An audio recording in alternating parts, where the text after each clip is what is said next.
देवियों एवं सज्जनों, ज्ञान संजीवनी परिवार में आपका हार्दिक स्वागत है। मैं वंदना शर्मा भारतीय सनातन पर्व एवं त्यौहार की श्रृंखला में नवरात्रि विशेषतः वीडियो में आज माँ कालरात्रि की कथा, उनकी उपासना कैसे करनी चाहिए, क्या फल मिलता है उनकी उपासना करने, और हम जानेंगे कि आज अंतिम दिन साधना के साधक किस चक्र में पहुंचता है और उसे क्या फल मिलता है, कौन सा भोग माँ को प्रसन्न करता है। तो ये सब जानने के लिए अंत तक बने रहिए मेरे साथ ज्ञान संजीवनी यूट्यूब चैनल पर। तो आइए आज हम बात करें माँ कालरात्रि की। काल का भी नाश करने वाली माँ दुर्गा का 7वां स्वरूप माँ कालरात्रि हैं। अंधकार और भय का माँ नाश करती हैं। माँ कालरात्रि का सिद्ध पीठ कोलकाता में है। नवरात्रि के 7वें दिन माँ कालरात्रि की आराधना करने का विधान है।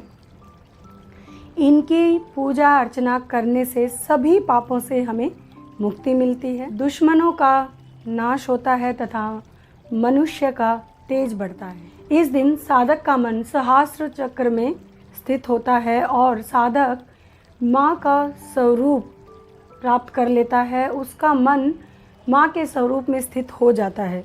जब एक बार साधक माँ का साक्षात्कार कर लेता है तो उसे अक्षय फल की प्राप्ति होती है तथा उसकी सभी सांसारिक इच्छाएं समाप्त हो जाती हैं। साधक पुण्य का भागी होता है, सभी सिद्धियां निधियां तथा विशेष ज्ञान उसको प्राप्त हो जाता है। माँ के स्वरूप की बात करते हैं। माँ का स्वरूप भक्तों को शुभ फल देने वाली होती है, इसीलिए इनका एक नाम शुभमकारी भी है।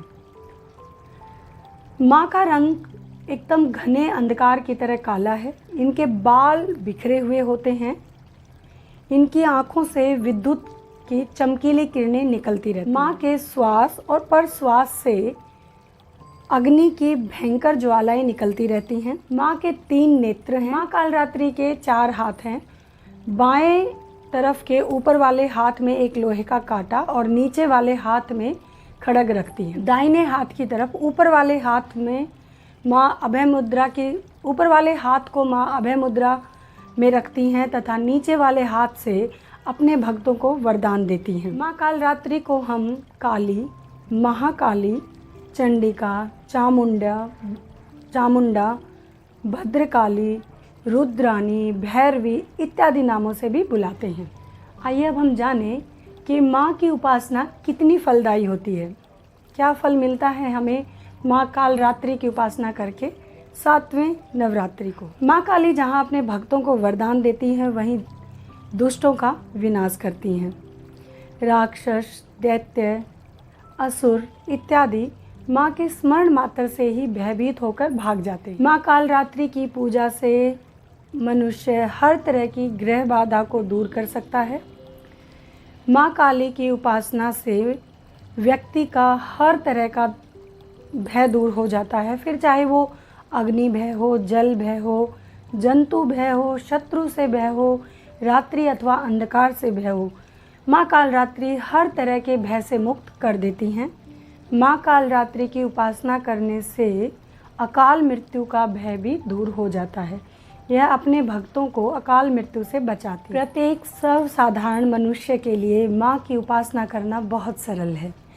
माँ को अपने हृदय में बसाना चाहिए। मन, वचन और कर्म से माँ की उपासना करनी चाहिए। तो आइए अब हम सुने माँ की कथा कि कैसे इनका नाम कालरात्रि पड़ा। तो भाव और ध्यान से हम सुनेंगे माँ कालरात्रि की कथा। एक बार जब शिव शंकर भगवान के आदेश अनुसार माँ पार्वती ने दुर्गा जी का रूप धारण किया था और दैत्य शुंभ निशुंभ का वध किया था, तो उसी समय जब रक्त बीज को माँ दुर्गा ने मारा तो ब्रह्मा जी के वरदान के कारण रक्त बीज का रक्त की एक बूंद भी जहाँ गिरी वहाँ से सैकड़ों रक्त बीज जैसे दैत्य खड़े हो गए। तो इसीलिए माँ दुर्गा ने अपनी शक्ति को अपने से अलग किया, अपने अंदर से अलग करके माँ दुर्गा ने कालरात्रि को पैदा किया और कालरात्रि को आदेश दिया कि तुम रक्त बीज को मारो। इसी तरह कालरात्रि का रूप धारण करके, भयानक रूप धारण करके माँ ने रक्त बीज समेत सभी राक्षसों का संहार कर दिया।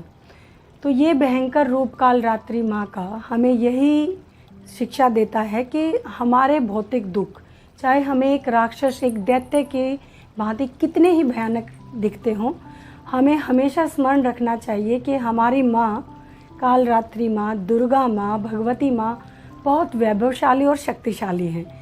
तो इसीलिए अपने भक्तों का दुख दूर करने के लिए, उनका भय दूर करने के लिए माँ दुर्गा ने यह रूप धरा, ताकि हम सब भय से मुक्त हो जाएं, चाहे वो फिर किसी भी प्रकार का हो। तो मन, वचन और काया को पवित्र करके माँ कालरात्रि की उपासना अवश्य करनी चाहिए।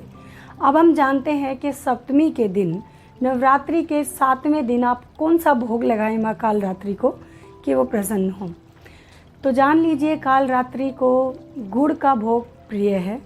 आप इस दिन गुड़ का भोग लगाएं और ब्राह्मणों में या प्रसाद के रूप में, दान के रूप में आप गुड़ ही वितरित करें, तो माँ आपकी सभी विपदाएं हर लेती। नवरात्रों के वैसे भी खुले दिन होते हैं, जब आप दान पुण्य करते हैं तो माँ प्रसन्न होती हैं और आपकी सभी विपदाएं हर लेती हैं। इसी शुभकामनाओं के साथ कि माँ कालरात्रि आपके हर भय को दूर करें और आपको अपने जीवन में आगे बढ़ने की प्रेरणा दें। ज्ञान संजीवनी परिवार की तरफ से आपको बहुत बहुत शुभकामनाएं नवरात्रों की। सहृदय धन्यवाद। आपको हमारी वीडियो कैसी लग रही है ये आप कमेंट करके बताएं और वीडियो को लाइक शेयर करना ना भूलें। और अभी तक अगर आपने चैनल को सब्सक्राइब नहीं किया है तो वो भी ज़रूर करें, क्योंकि जितना ये आपके लिए उपयोगी है किसी और के लिए भी हो सकता है। तो जिसको इसकी आवश्यकता है ये बात वहाँ तक पहुँचे, इसके लिए आपको ये छोटा सा कष्ट हमारे लिए उठाना होगा और आपको यह वीडियो अपने जान पहचान वालों को शेयर करनी होगी। तो जय माता दी। ज्ञान संजीवनी परिवार की तरफ से आपका सहृदय धन्यवाद। नमस्कार।